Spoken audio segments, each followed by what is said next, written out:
seeing Billy. I'm seeing myself. I have seeing Omar and Mauricio. I don't see. There I see Rosie. For those of you who are on this is not an interview, it's a discussion. Say what you want to. They need the break. So let's do it. Let's have fun. Let's kick some butt.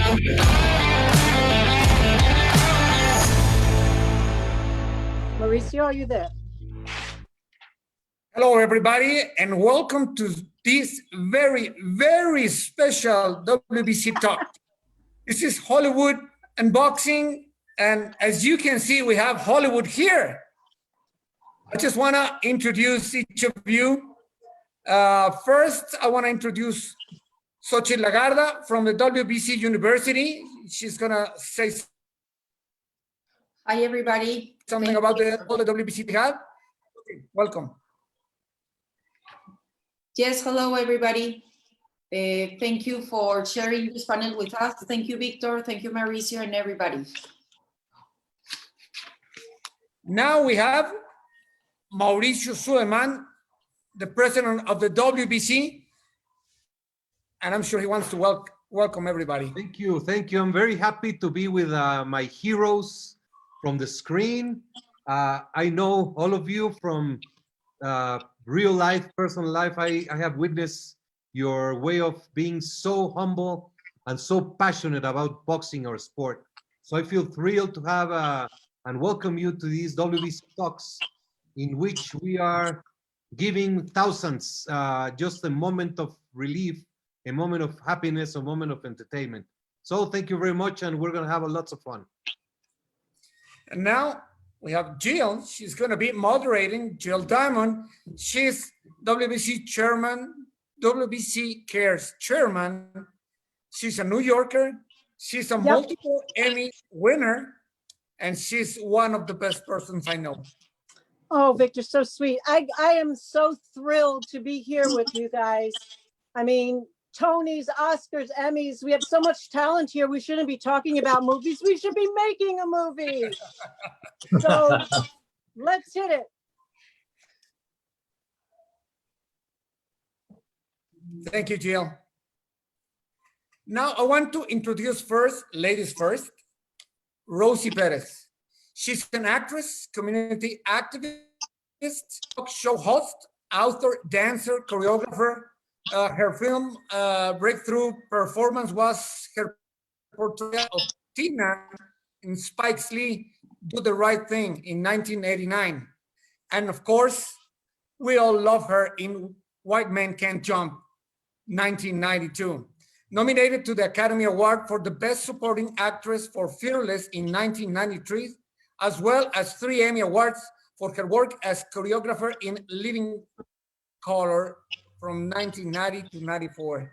She's been in Broadway, The Ritz, Frankie and Johnny, in The Clear of the Moon, and Fish and Dark. And she was the co-host of ABC Talks Debut. She's been an activist. She has a documentary, Yo Soy Boricua, Pa' que tú lo sepas. Is that right? Yes. And she starred in the Spanish campaign, Join the Fight. The President Obama appointed her to the Presidential Advisory Council on HIV. Rosie, it's a pleasure to have you here. Thank you. Thank you. Pleasure to be here. I'm honored. I'm honored to be included. And I'm so glad I figured out this Zoom thing. We just got you connected, and it was last minute connection. Now we have Holt McCallany, actor, writer, and producer. He's known for portraying Bill Tenk on the series Mindhunter, and had several supporting roles in various television and series and films. He was an apprentice of actor at the Great Lakes Shakespeare Festival in Cleveland, Ohio. Is my Wikipedia? Are you reading my Wikipedia? Because I don't know. I read what I got. I don't. I saw it the other day. I was like, "Who wrote this?" Anyway. Thank you very much. It's a pleasure to be with you, and I'm Hey, very. give him a break. Come on, he's building you up here. I Go ahead. do boxing. I'm not sure what I'm reading right now, but I know that you win in the Fight Club, Three Kings, Men of Honor, CSI, and Lights Out. I think that's what I love. Lights Out. Thank you correct? so much. Yeah, all of that. That's all accurate. Absolutely. Thank you. Perfect. No Omar time to Miller. be humble, Holt. I think I'm just gonna read what I have here. He's known for his work as Walter Simmons in CSI Miami, and now the comedy series Unicorn. Miller has a big role in 2008 in the movie Miracle at St. Anna. And we have Sex, Love, and Secrets, American Pie, The Express, 8 Mile. You just made Mauricio leave. Moro just left. My resume is that embarrassing. He just had to leave. He's mad he even invited me. He thought he invited Forrest Whitaker. And you just started reading. He was like, wait a minute. I think we met you in Baltimore when we were chatting with Dan Marino like 6 years ago. Years? Oh man, we sure did with the Artists and Athletes Alliance. I remember that for the Under Armour, the Fight Night for Children. Yeah. Oh wow, sure did. What's up, man? I got it You have right. to be careful who you say hello to, Omar. Tell me about it, especially handshaking. No more elbow bumping. William Fichtner, he's been in Invasion, Alexander Mahone, Prison Break, Heat, Contact, Armageddon, The Perfect Storm, Go, Crash, and I really hate him in The Longest Yard. At the end, he didn't shoot, so it was good. Hi, William. Thank you. Pleasure to be here. Thanks for being here. And I think I saw Saeed, but I don't see him anymore. He was in the bathtub. Saeed, come back. He will join us. He will join us for sure. Well, Maybe he's technically handicapped like I am. No, he was here. He came in from the bathtub. And he said, I've got to dry down before the broadcast. Okay. Serious. We just said, don't get up. Well, why don't we give his credits anyway, Victor? I have it here, actor and screenwriter. He met an actor and director, Matthew Kasovitz, and together they appear in the film La Haine, 1985. And he's been nominated for Caesars Award. He's been the captain, Saeed in Three Kings in 1999, and Samir in the Wonder Woman in 2017. He dropped out school to become a boxer, rising as high as #2 in his weight class in France. Jill, I think this is all yours. But Victor, the credits were so long, we're over. It's a wrap. Everybody You're right. Don't get up because I'm not sure what you're wearing. It could be like Saeed. So anyway, it's amazing. And I have to say one serious thing. How important TV and movies and your work is to us right now. Being locked in our houses, it gives us escape and fantasy and hope. And we're thrilled to have you here. And we're thrilled that the work that you're doing is making such a difference during this troubled time. So thank you so much for that. Thank you.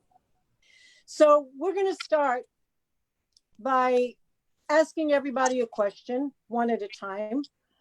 And we'd love to know, what is your connection to the sport? What is your involvement? Where did that passion come from? I would love to start with Rosie, because Rosie, you got involved in boxing when there were not a lot of women involved in boxing. And I'd love to know where that grew from. I mean, you are called now the First Lady of Boxing. So can we start with Rosie, please? Thank you, Joe. It's cultural. I'm Puerto Rican. We like boxing and baseball.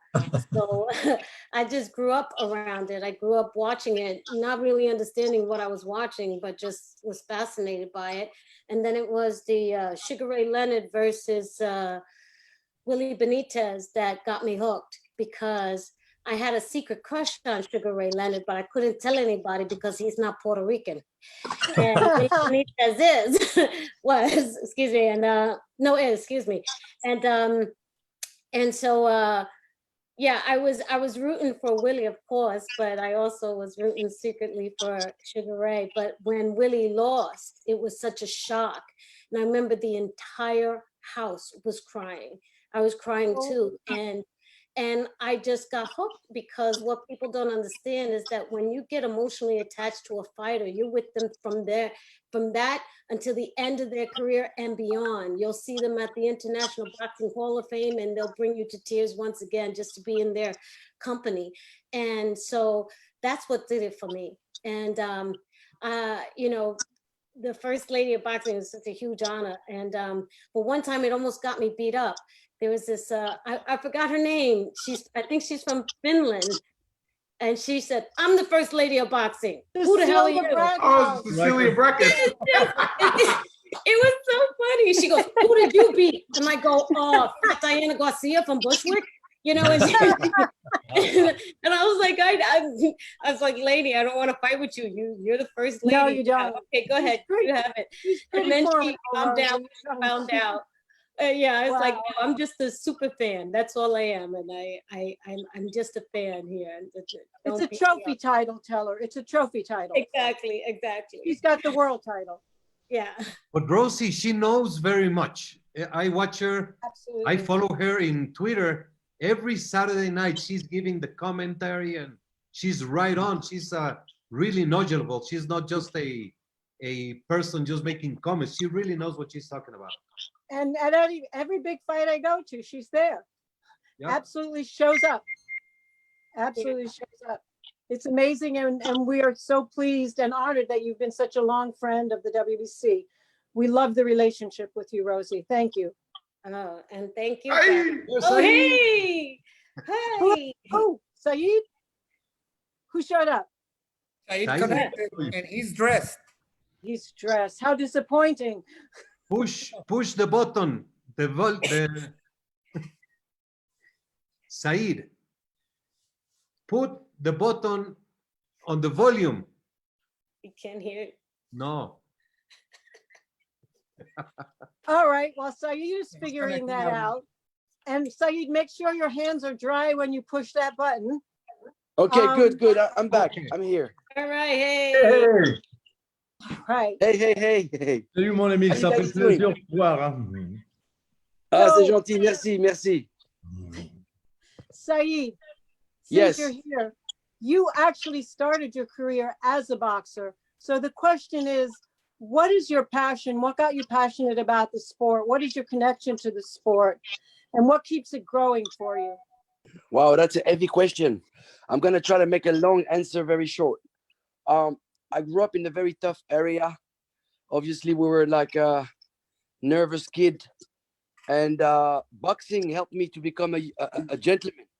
Basically, I found in boxing some values of life that I couldn't find anywhere else, which is respect, dedication, fear, hard work, humility. All these things are gonna make you a great human being, basically.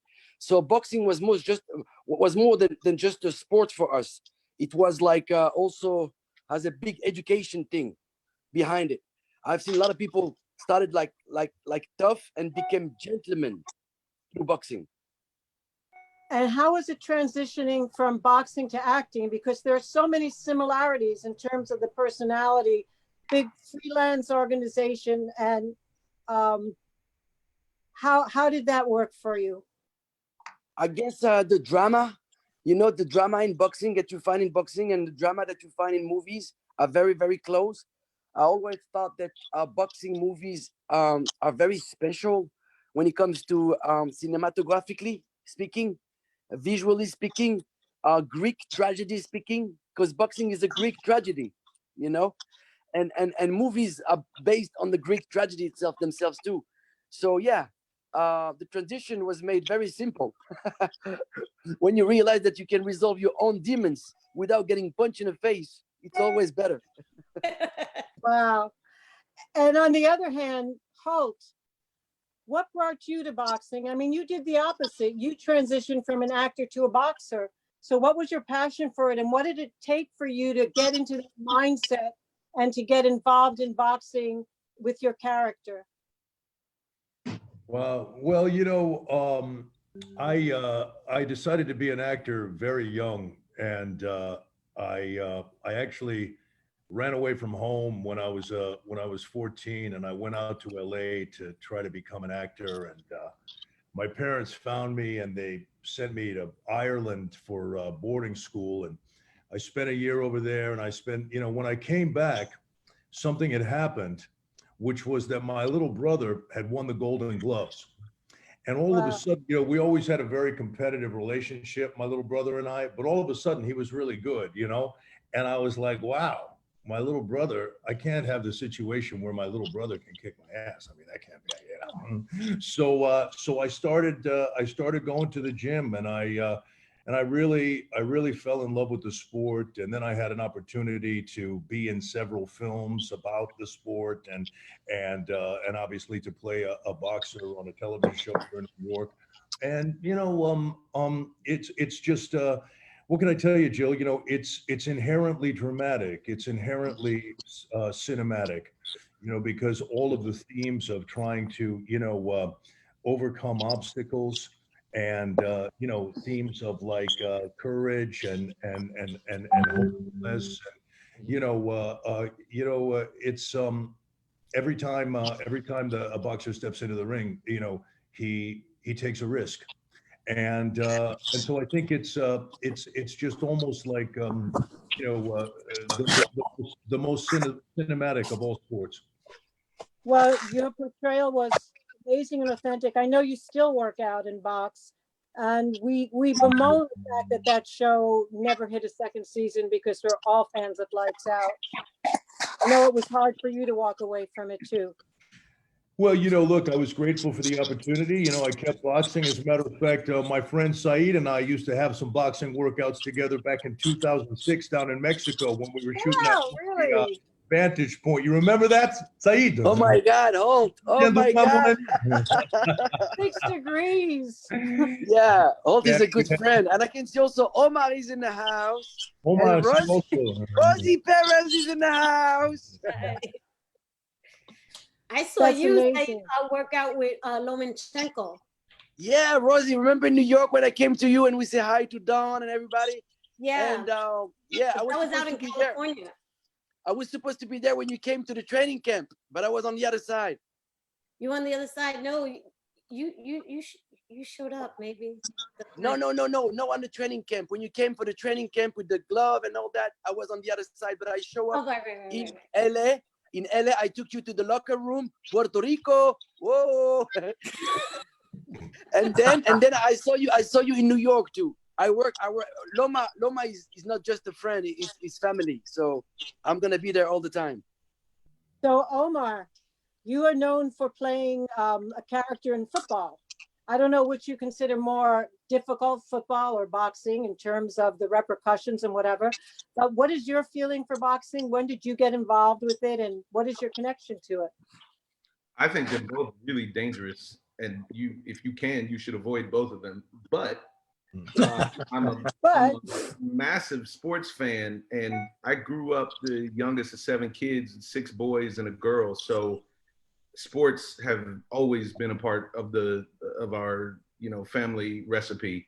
And I grew up watching fights with my parents. I grew up watching fights with my brothers. I grew up fighting a bunch, and I grew up being an athlete. So to me, I'm with Rosie. When you get invested in a fighter and any athlete, the connection that you have, especially when it happens to you as a young person, because you're still figuring out how to process your own emotions, and the emotions that sports evoke in people is just unmatched pretty much. It's like a spiritual experience for a lot of people. So for me, I've been watching fights my whole life, and man, now being involved and getting to hang out with some of the boxers and going to the fights and the whole song and dance, it's like a dream come true. So I'll keep it brief, but that's it. It's all about family. You don't have to keep it brief for us. We love it. So Now we got Billy, big group. I want to hear it. Billy, you're a car racing guy, right? You love cars. What's your I do like cars. That is true. And I live in Southern California now. So you better have one and you better like it because you're in it. So what's your connection to boxing? What was your first fight that you got hooked on? Where did it take you? You know, you love the listen, sport. I'm the oldest one out of this group. So let me take y'all back a little bit. In the 60s, I grew up in a house with 4 sisters and my mom and my grandfather. And he was a fight fan. But we're talking mid 60s where if you were you would listen to Ali fights, but you'd listen to him on the radio. And so, I mean, that was my introduction of it. And I was just absolutely riveted to just like looking at a box where you would hear the announcer talking about what was happening. And then, you know, as time went on and more fights came to television, you know, I'd listen to them and you know, it just grew from there. And then high school came, college came. You know, when the fights came up, I was the one that was like, come on, we got to watch this. We got to watch it. Just became a fan since then. And that continued on. And then when I moved to New York in the late 70s, you know, pay-per-view started up and ESPN was beginning. And that was just incredible because then, you know, a bunch of guys would kick in a few dollars and we'd get the pay-per-view. And then you'd get 5 or 6 fights in an evening and you'd make an evening out of it. And so like Rosie was saying, watching, you know, Sugar Ray Leonard back then, I don't know if I missed any of those fights with Sugar Ray. And, you know, it's just that the love began then. And I have to say that it is about boxing for me. I can't, I don't find myself crossing over to the world of the cage. It is the sweet science. It's all about that. And I think that's an absolute beautiful sport. And I'm such a fan, have been, you know, my whole life.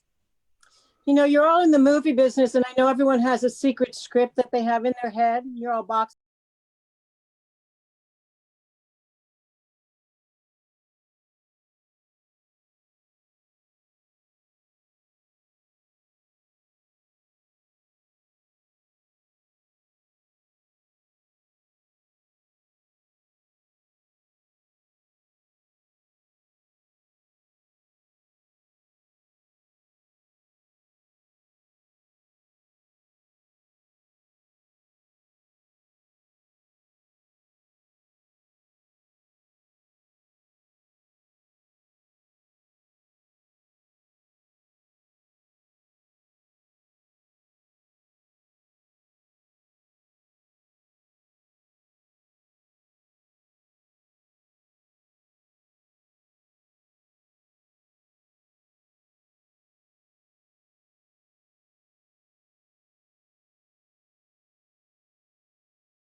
Wow. I mean, I tell you, I'm getting educated here. This is what Rosie was just talking about with Emil Griffith.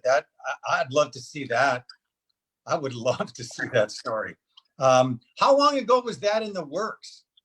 That was about 6 years ago, and George C. Wolfe got so frustrated that Stephen didn't finish the script. He gave me, I have in my home, in my possession, all the background and research material. It's like 2 binders this thick and videotapes and everything. It's just amazing. Which I would give over gladly to whoever does the movie. But It's so often that the business gets in the way of the project. that's what happens. Yeah. So sad. Saeed, what about you? Alors, me as a We could do a cinephile, story about you. You were about to. I'm not that interesting, my darling. Trust me, they're a better story than mine. But listen, I'm a cinephile. I'm a big cinephile, and I'm a fan of boxing, like a huge boxing fan. So obviously, I do believe that the best sports movie ever made was made on boxing, ever. From Rocky, very popular movie, but the first one, it's for me one of very interesting movie. Then from Raging Bull with De Niro, and from Scorsese, which is very articulated language of cinema, but still an amazing story, an amazing complexion when it comes to the characters and the demons and all that. It's unbelievable. And then you have movies like The Champion with John Voight, which is heartbreaking movie, classical movie. And that's what I understood, that the best boxing movie is when boxing is not the main thing of the movie, when boxing is just the vehicle of the story. That's what the best boxing, that's when I believe the best boxing movies are made, is when boxing becomes the vehicle and then you have a story behind who push that vehicle. But that's what's so interesting too, Saeed, is that as much as the popularity of boxing goes up and down, the public's romantic involvement with boxers and the sport is always palpable. Those movies are always the movies that people run to see. Because movies are made, that works when you got yourself, when you identify yourself, identification. When after 10 minutes you start to think, oh my God, that could be me, then you're good. Then you go. You're completely in it. When it comes to boxing stories, the boxing history, it's made of unbelievable stories.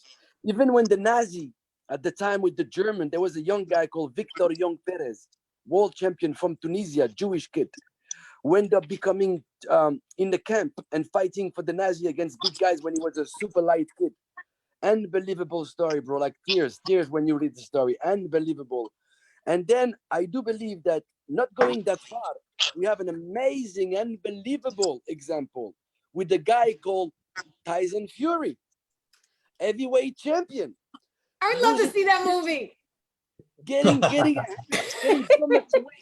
No, but hold on. Getting completely depressed and drugged and cocaine and alcohol and never be able to come back and become the world champion again. And don't forget, he stole Mauricio's tie. He has to give that tie back. We're going to need it for the budget of the movie. We're going to need it. You know, another thing, I think you're right about that, Saeed, in general about the boxing. But I also believe that one of the reasons that the fighter fell short, and one of the reasons that the Tyson Fury story would fall short, is it's too soon. You need a certain measure of time to pass for all of the struggle and all of the situation to really materialize for your audience to be able to be mature enough to actually digest what it is that's going on. Because Tyson's story is crazy. But they're doing the Clarissa Shields movie. Yeah. That's kind of early too. That's early. To me, it's too quick. She isn't even done with her legacy. She's not done. How are you gonna, Yeah, it's early. It's too early. At least maybe a TV movie, not even a show. Yeah. But is there any Tyson movie Fury, that you've seen, whether it was a documentary or a fictional movie, that really, really inspired you, that really got to your heart and maybe changed your life in a little way? Honestly, when I was a kid, the champion killed me when I was a kid. One or two. Okay, here's a trivia. No, the number one, the Champion one. Champion one, who starred in Champion 1? Who starred in Champion 2? I only know about Champion 1, which is John Voight, directed by No, Italian. that's champion No, two. that's champion Champion two. two. Oh, Champion one is okay, Kirk okay. Douglas, Kirk right? Douglas. That. Kirk My Douglas, bad. not Kirk Douglas? No, No, not Kirk Wallace Douglas. Beery and Jackie Cooper. Yep, Jackie Cooper, little Jackie Cooper. Little So Jackie champion number Cooper, 2. they're going to shoot your dog. Remember that? They need Yeah. to get tears from that poor kid. And they said, Jackie, we're going to shoot your dog if you don't cry in this scene. And Yeah. champ Kirk Douglas What two, was Kirk Douglas? What was Kirk Douglas's fight movie called? Harder They Come. Called Champion. Oh, So my God. it's called The Champion, and it was made, let's see.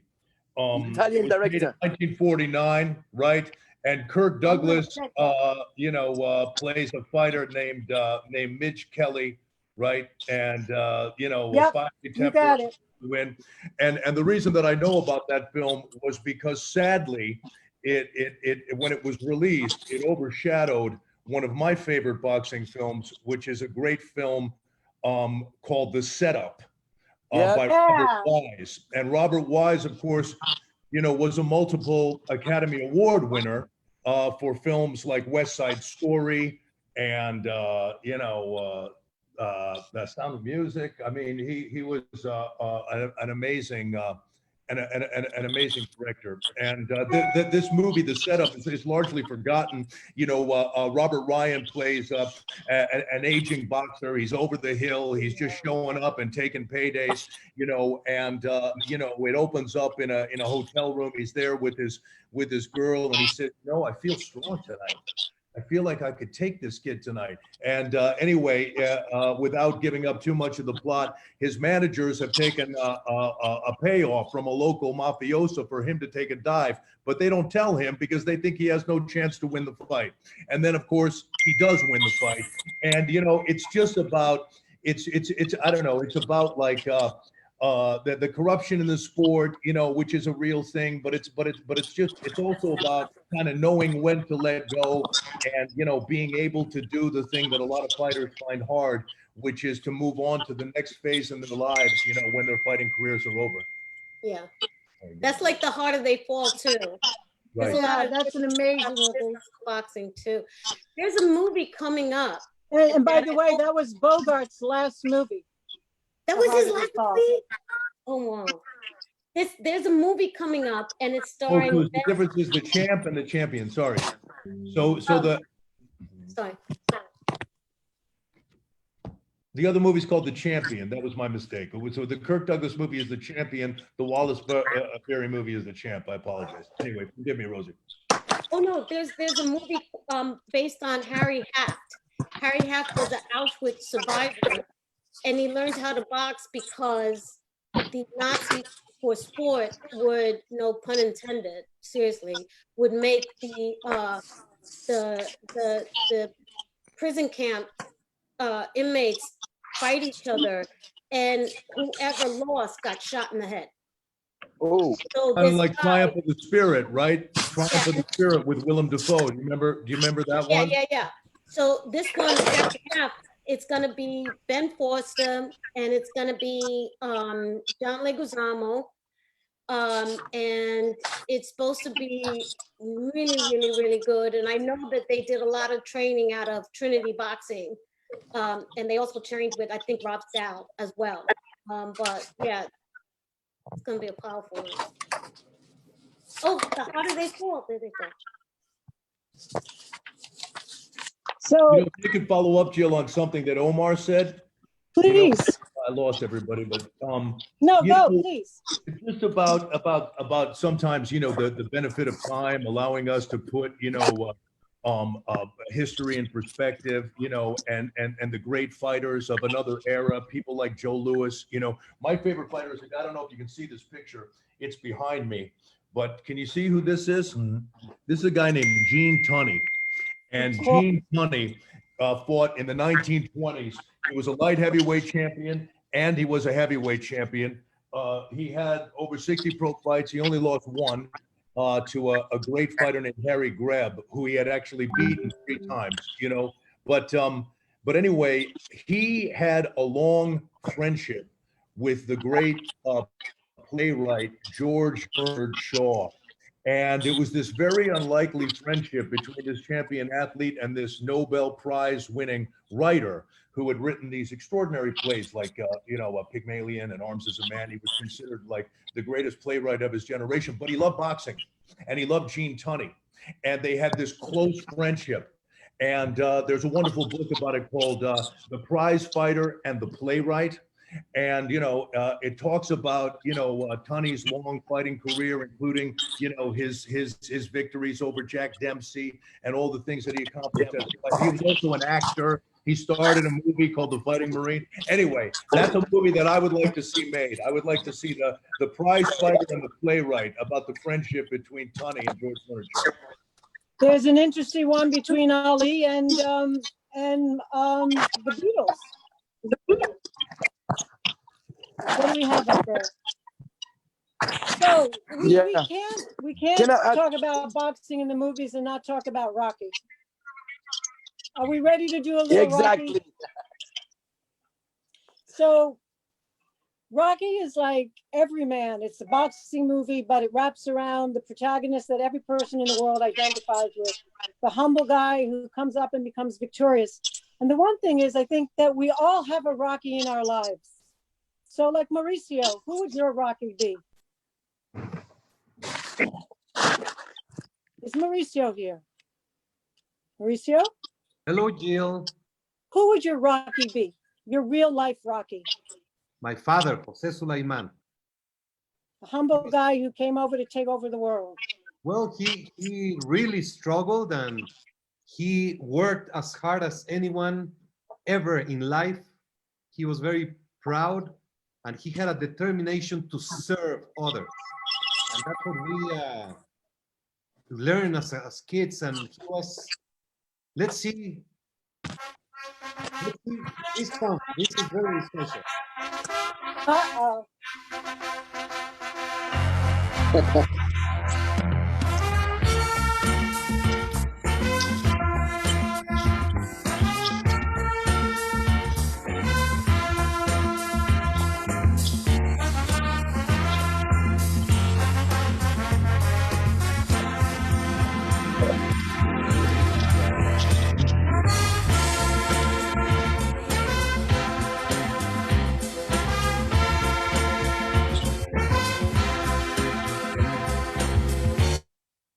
Well, it's nice to see that even Rocky kept social distancing in his run. So, Billy, who would be your Rocky? Well, let me just say this first. When Rocky came out, I mean, the power of that movie was so huge, and just I mean, boxing all of a sudden became something that was like loved by boys, girls, men, women. It just as you were saying, Saeed, to transform the story itself, just like went beyond boxing and just brought everybody into that world in such an incredible way. I not only for boxing films, but just films in general. Very few films have ever had, with a sport, have ever had that sort of impact. It was just crazy and amazing. I got to watch it again now that I'm home. It's a classic. It's a classic. It's a Yeah, classic. Okay, check this out though. I'm gonna go ahead. Wait a minute. Emily, can you guys hear me? Yes. Yeah. All right, so I'm gonna come in with a hot take on Rocky. I really loved Rocky when I was a kid, but as I got to be older, and by older I mean like 8, 9 years old, the problem I got with Rocky is the Rocky movies are only possible because Rocky is a white dude that can beat up brothers that he could never beat up. And I think that the films are beautifully told stories because you care about his family and you care about him. But if there was a Rocky character, Rocky could never beat up Mr. T. He could never beat Clubber Lang. And I'm talking about in the story sense.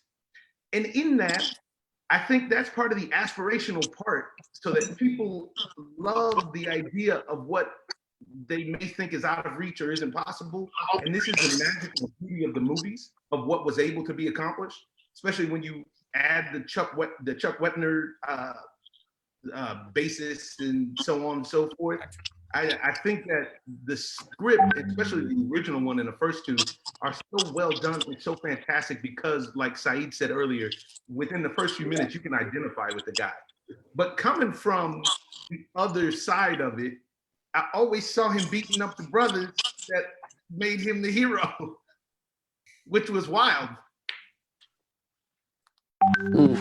You know, Dan, what do you it's a think fair about, point that Omar brings up. You know, I referenced a film a few minutes ago in this conversation called The Setup that was directed by Robert Wise, right? The multi-Oscar winning director, and starred Robert Ryan. And it's true that Robert Ryan had been an amateur heavyweight champion boxer. He was at Dartmouth College. He was the champion all 4 years he was there. But that is actually based on a poem that was written in 1928, right? And the protagonist in the original poem was African American, but the reality about the film business in Hollywood in the late 1940s was that you simply weren't going to make a film about an African American protagonist. And I'm trying to remember the writer's name. It was I'll tell you right now. It was Joseph Moncure March. He was considered one of the great poets of the 1920s and 30s. And when Robert Wise had the script rewritten to make the central character African American, he was devastated by that, because the interplay of race in the boxing world, you see what I mean, was a really important part of that story. And and he had a manager that was Jewish that turned out to be corrupt. And later on, and they changed that. They changed a lot of things in order to make the story accessible. You know what I mean, to a Hollywood audience. And it's still a good movie. I mean, and I recommend the movie anyway, but what Omar is talking about is a very real thing. Can I add something about that? I would love to add something. Yes, of course. Please, please, Omar. So yeah, I agree with Omar, and discrimination always been a big problem. But if we take a step back and see the bigger picture, at the end of the day, it's human being stories. And I believe the segregation starts with social condition. Rocky come from a really poor family, Italian immigrant poor family. At that time, and even before, the best fighter was coming from social background, very tough. Irish people, Jewish people, Black people, Italian people, everybody who immigrate, everybody go suffer, how to go through boxing to become something. So it was a big test. Obviously, segregation against Black, we cannot even describe it. But 20 years after Rocky, 25 years after Rocky, this is my real Rocky, called Hurricane Carter. That's my real Rocky. And that's beyond everything, because this is real life. This is not fantasy. This is not Italian styling bullshit. This is living proof. And it was not possible 20 years before. So now, having a Black champion, no, we have a Black leader, lead role in jail for something that he never commit, and still gonna come out and become an amazing human being. So I completely agreed with Omar, but things are moving forward, and I always see the glass half full than half empty. Mauricio, Let me share a little bit about Hurricane Carter. could you explain this picture then, based on what we're saying? Let me tell a little bit about Hurricane Carter, because it's a fascinating story. When we were doing the WBC annual convention in Las Vegas, 1992, came to my father and explained what had happened to Rubin Carter. He had just released from prison, so he explained to my father, and he invited Rubin Carter to the convention. And I was there. It was an unbelievable night. He had an incredible speech. he explained what had happened. Then we had a band to play the song, which was by Bob Dylan, but a band just played it. And I was 22 at that time, and I was just very emotional of the experience. And then the movie came 20 years later. And at the end of the movie, they show the moment where the WBC and my father crowned Hurricane Carter as an honorary champion because he knocked out Emil Griffin. And he never got it was a 10-round fight. He didn't get the opportunity to become world champion. He was robbed when he fought, I don't recall, Giardello for the title. He was robbed. But that's such an inspiration movie, and having had right there with us at the convention, the real Hurricane Carter was unbelievable. Wow. Amazing story. Amazing story. Great White What a Hope is story. also an amazing story too that dealt with a lot of that. You know, with Great James White Earl Hope. Jones. Yeah. Is it James Earl Jones?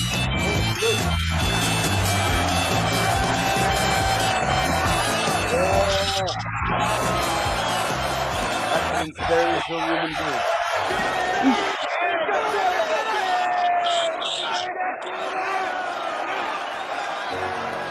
That's how the movie ends.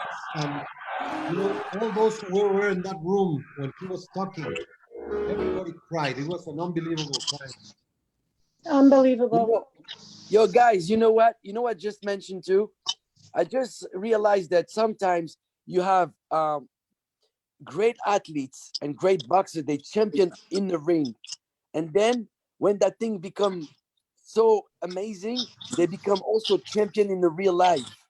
That's the best definition of a champion in the ring and a real champion in the real life. What a story of this guy, man. Hurricane Carter. I mean, come on. Crazy story. Unbelievable story. Beyond. This is inspirational for all humanity. This is a humanity story to the fullest. Beyond boxing. Unbelievable. Absolutely. Absolutely. Unbelievable. Rosie, what movie did you mention, Rosie? I'm sorry.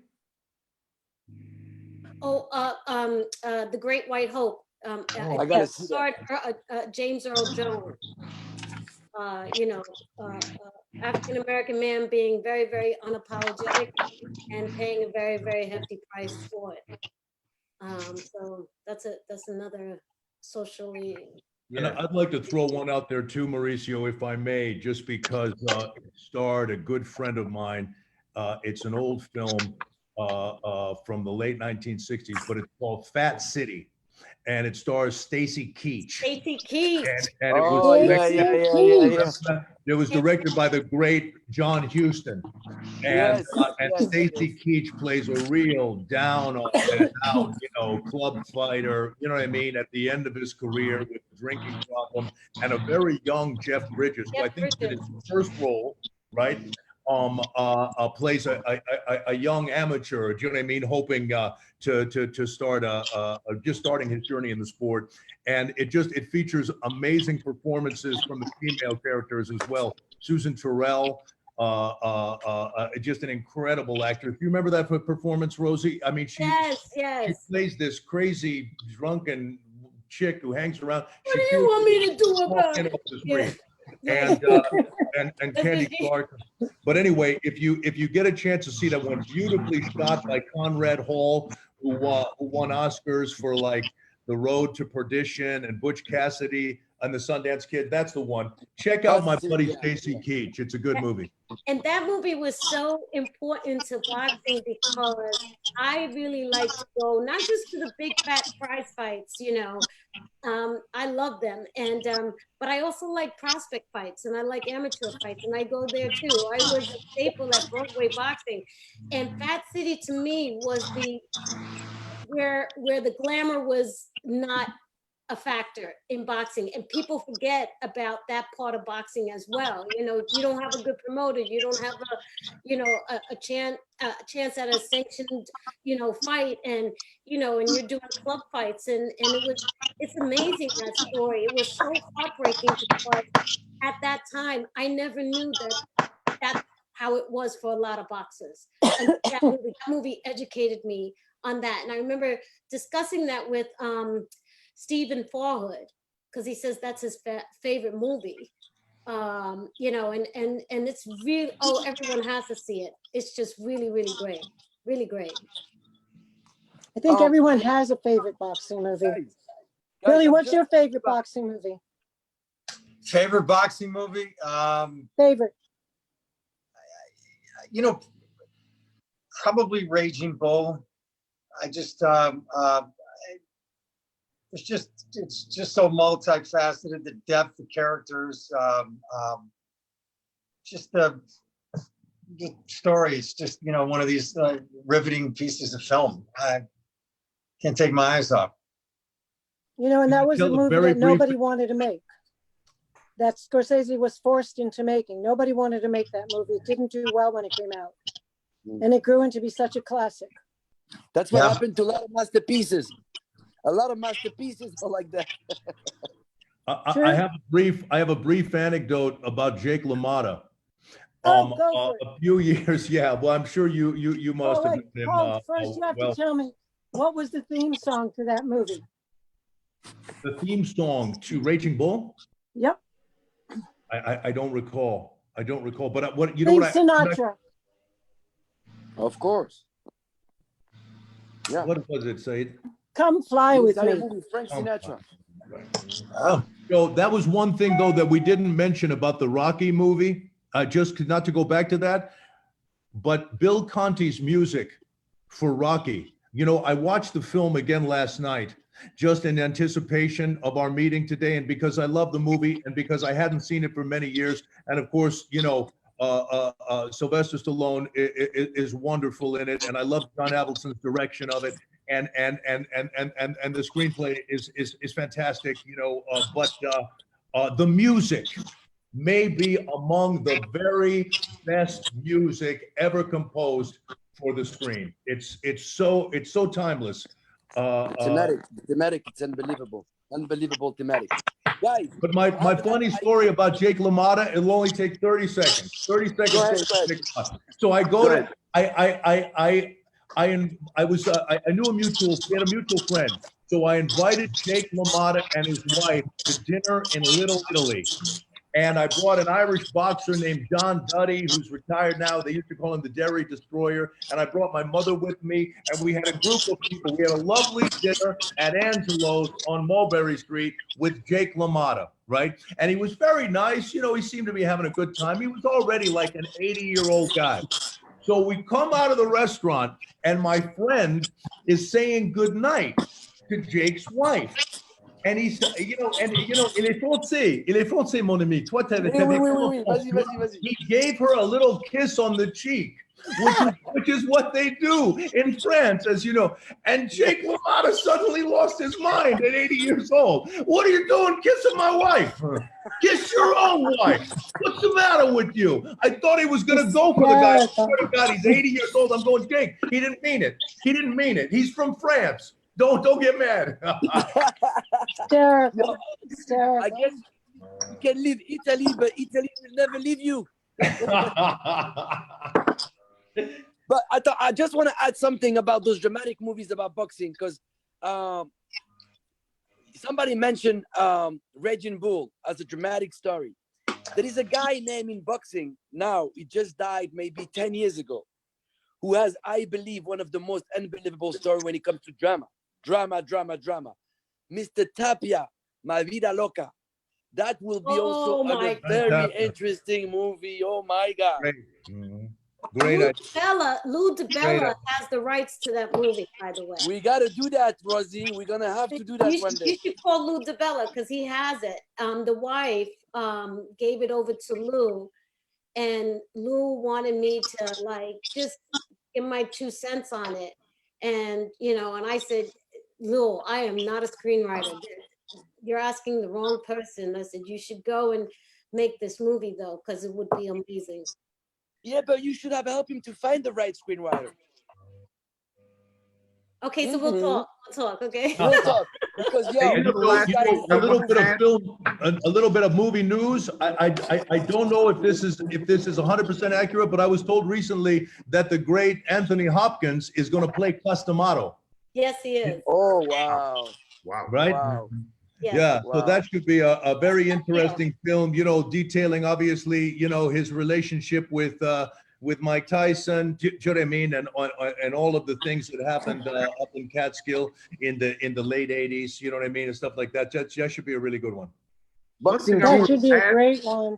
One thing I wanted to add real quick, and I make sure I add it in every boxing movie conversation, is my favorite boxing movie is actually a documentary, and it's that documentary called Facing Ali.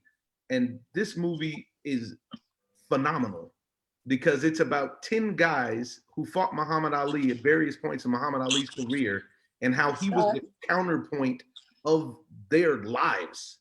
What's The it called? opportunity to face him. It's called Facing Ali. It is Yeah. fantastic. I watch it like 2 times a year.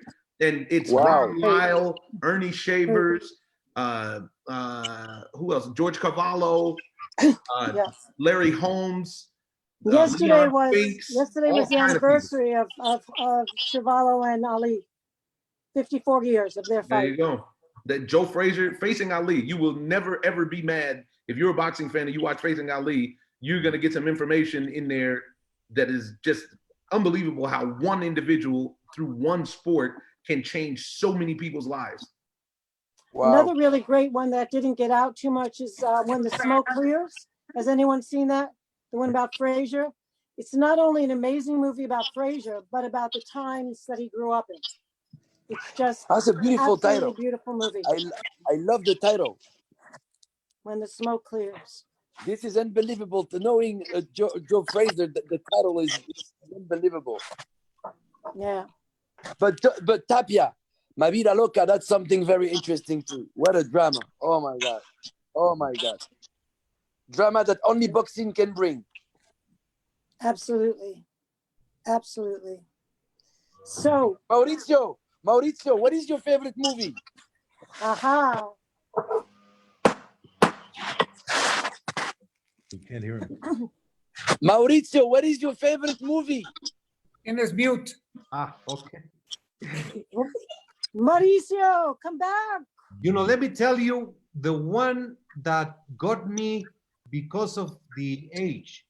I was going through high school and it was Rocky 3 because I was learning to play the drums and the Eye of the Tiger song was really, and I really like Rocky 3 and Mr. T was tremendous.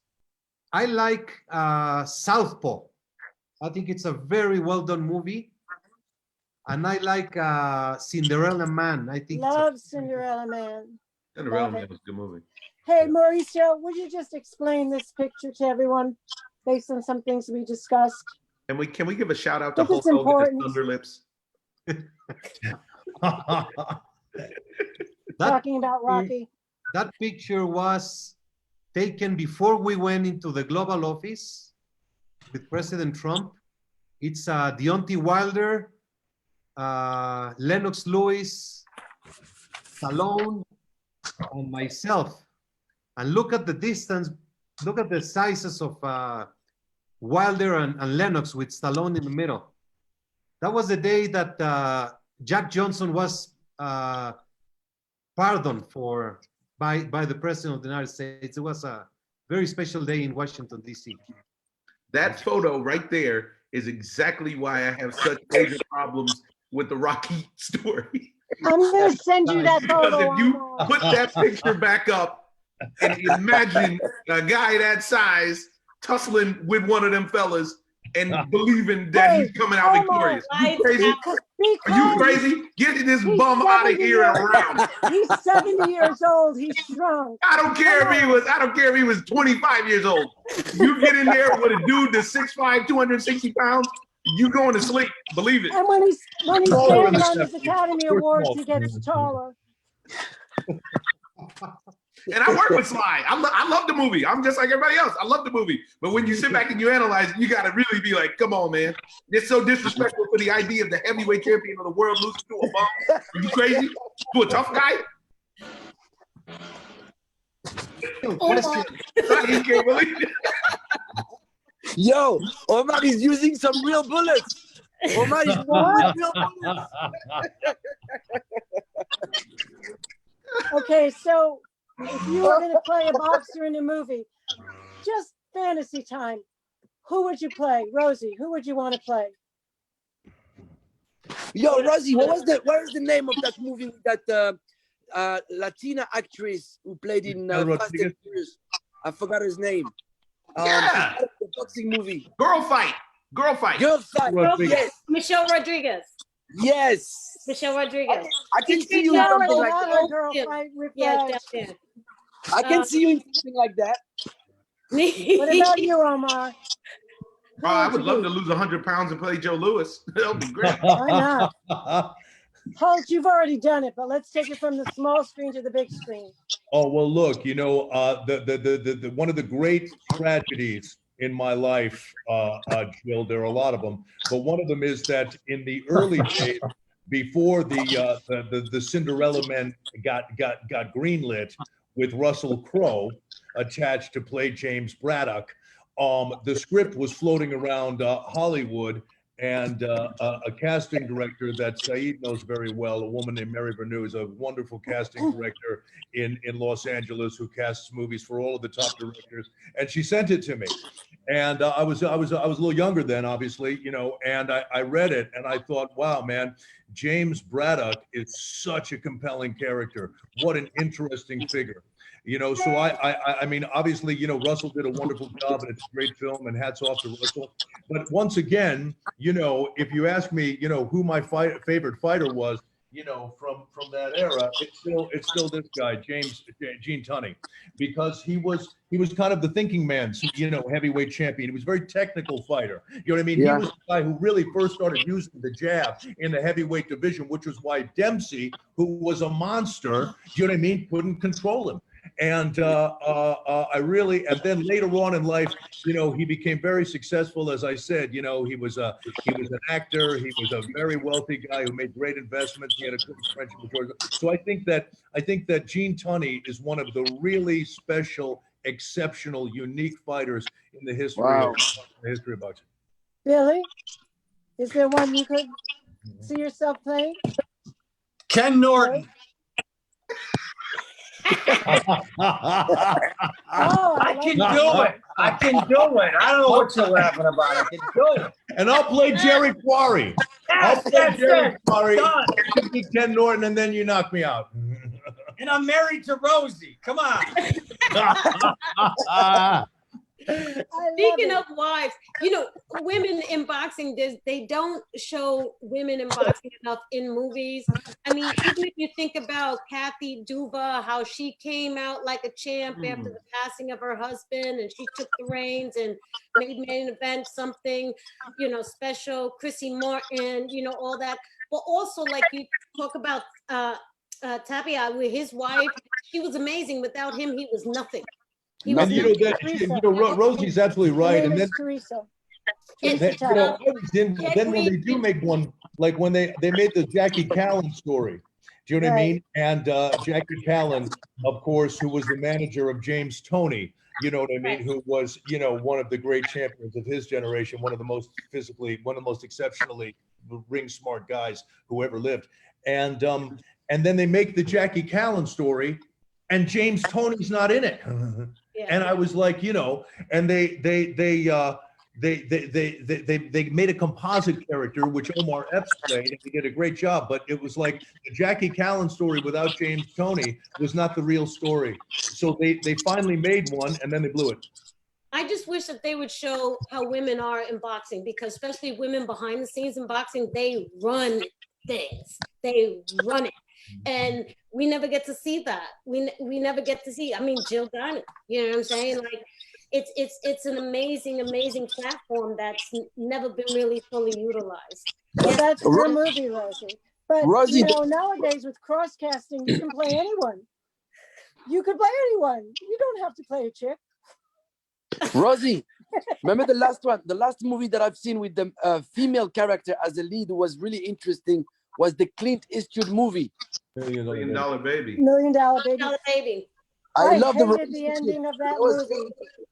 Oh, I hated the ending of that movie. Oh, very bad. Yeah. be punished for your passion. I Yeah. loved the beginning of it, but I hated the ending of it.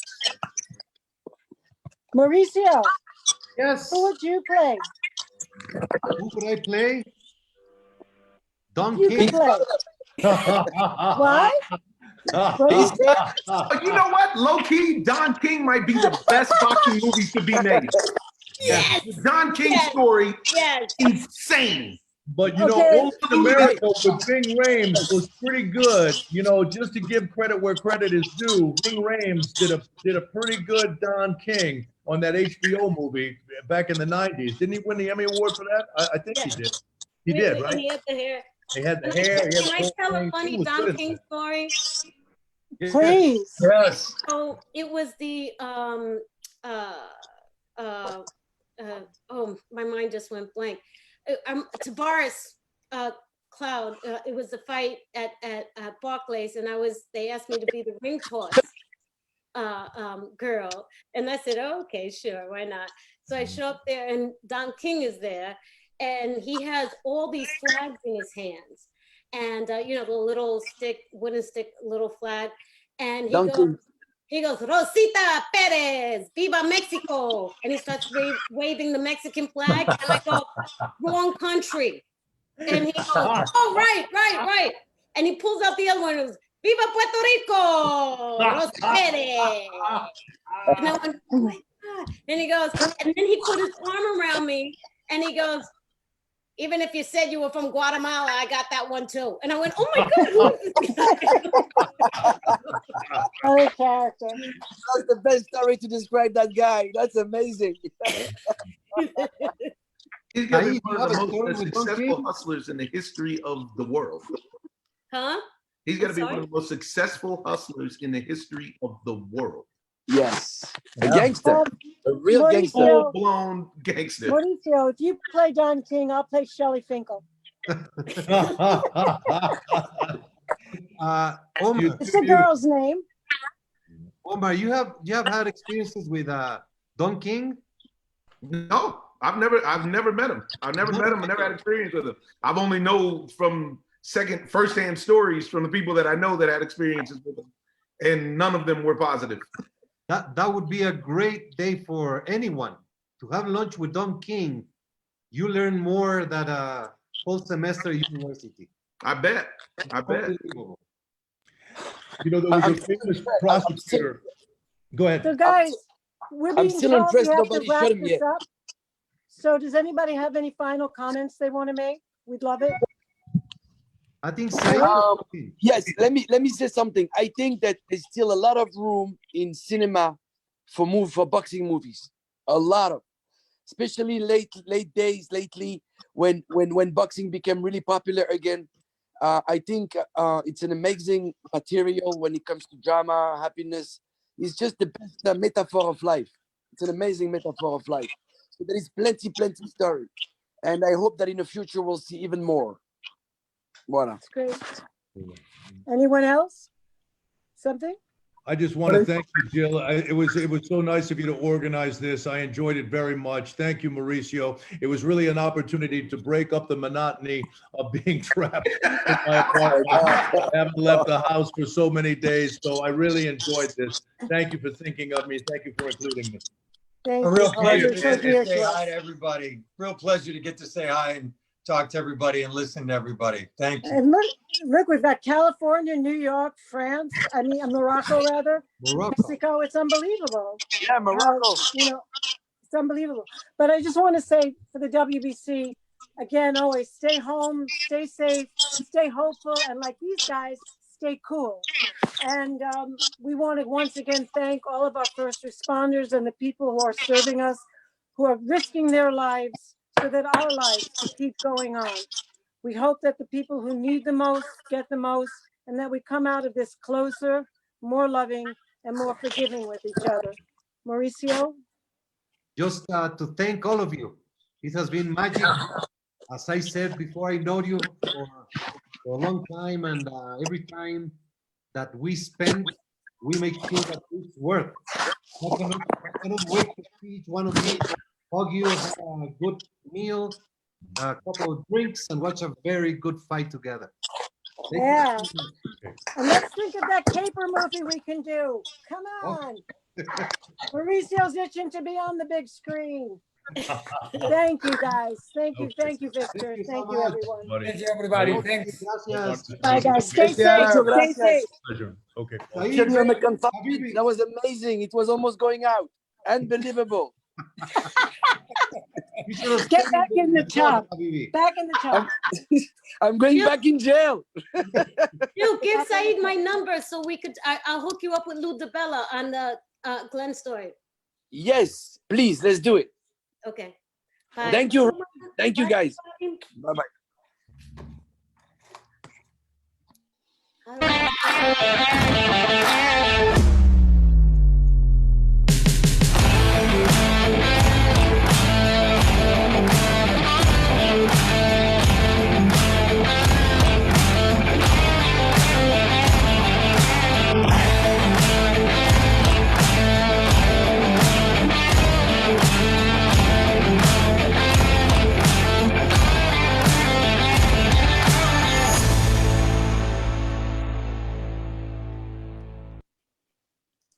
Super.